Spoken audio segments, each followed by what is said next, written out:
Welcome back, my friends. Today we're playing around with the Lee APP. This is new to me. It's been out for a few years by now, but I finally got one. I figured I would use it for all of my bullet sizing, for cast bullets. I'm going to be using it for brass prep as far as sizing it. If I have pistol stuff, I could be flaring it as well. And right now I'm actually swaging, which I'll do instead of reaming because that makes my fingers hurt. And who wants to take the time to sort out their 9mm or sit there and ream out pistol brass? I mean, that sounds ridiculous. Now, no sorting involved. All we do is size everything and then we run everything through the swaging setup. And we have this Ballistic Advantage go, no-go gauge for our primer pockets.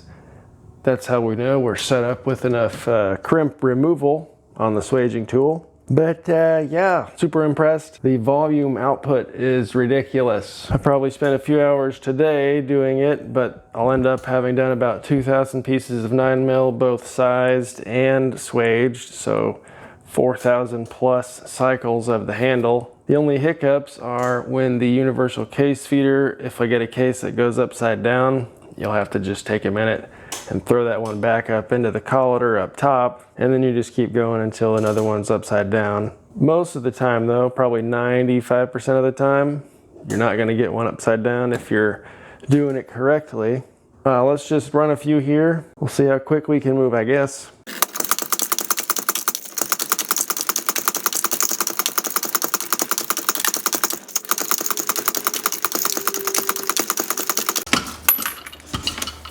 That one felt nice and tight. That's because it had part of a gross primer where it punched out the back of the primer, but actually part of the cup is still stuck in there. If it's super tight, you might as well check them out and make sure you don't have anything weird, because if I were to go in and try to load that piece there, I would have screwed up a brand new primer trying to ram her in. But otherwise, you can see how smooth these go. I just did 3 tubes. You can hold 25 or more in each one. So we almost just did 50 to 70 pieces without a single hiccup. And that was only because I failed to sort out that gross piece of brass that I should have felt during the resizing and decapping process. Ooh, that one was pretty gross.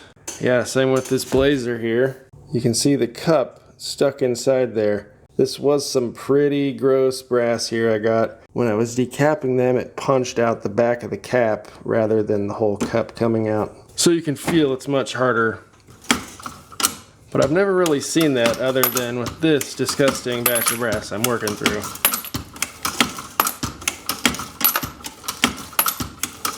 So that's no fault of the APP here. Oh, ha! I caught it as it was running down. That one was upside down. We'll just throw it back in.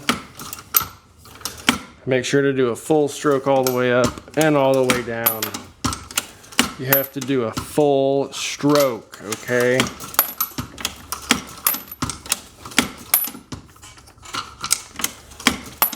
We'll just run through these and then I'll show you how fast we can refill all the tubes here.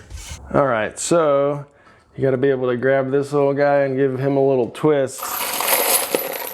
Grab a handful, get this moving, and as we drop those in,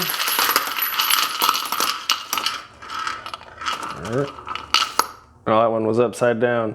I was saying as we drop them in, you can see that the case head is much heavier and it tries to pull into those holes here. So do this a few times.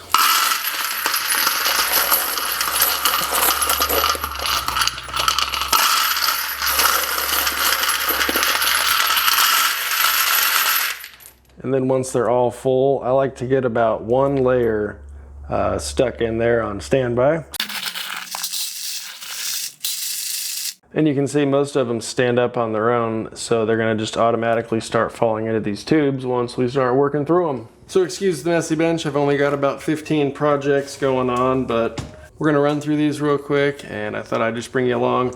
And I've been quite impressed with it, so any of you naysayers going, ew, I'm never gonna buy a Lee product, this thing is freaking awesome.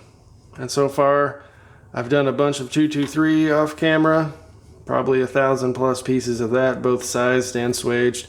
And now 4,000 plus cycles of 9mm, so 5,000 cycles at least on the APP here, and nothing's broken or anything. So far I'm satisfied, but we'll see how it keeps running after, you know, extended use. I do have this 5-gallon bucket of 9mm to go through, so that'll be the real test. Anyways, let's just crank some of these out and we'll get on with it.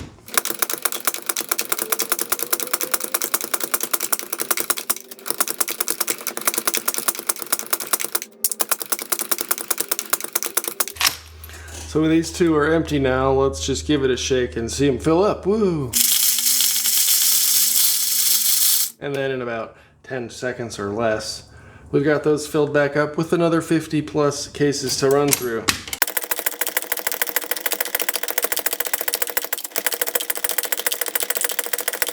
So before we wrap it up, we'll just use our little go, no-go gauge, and we'll just make sure we're still doing what we need to be doing. But these FCNT, that's Federal Casing NATO, generally those are crimped pretty good, so this shouldn't be able to slip in.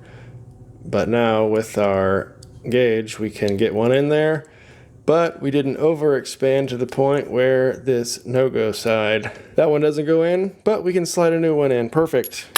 Another troublesome case, standard FC, that one goes right in, and it's not overdone.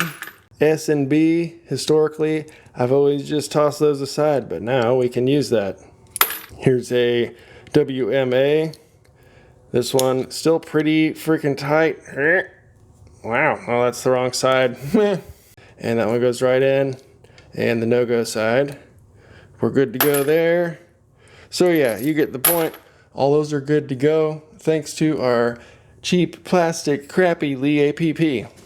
Well, I'm going to finish these out. Thanks for stopping by, folks. We'll see you in the next video. Have a good one.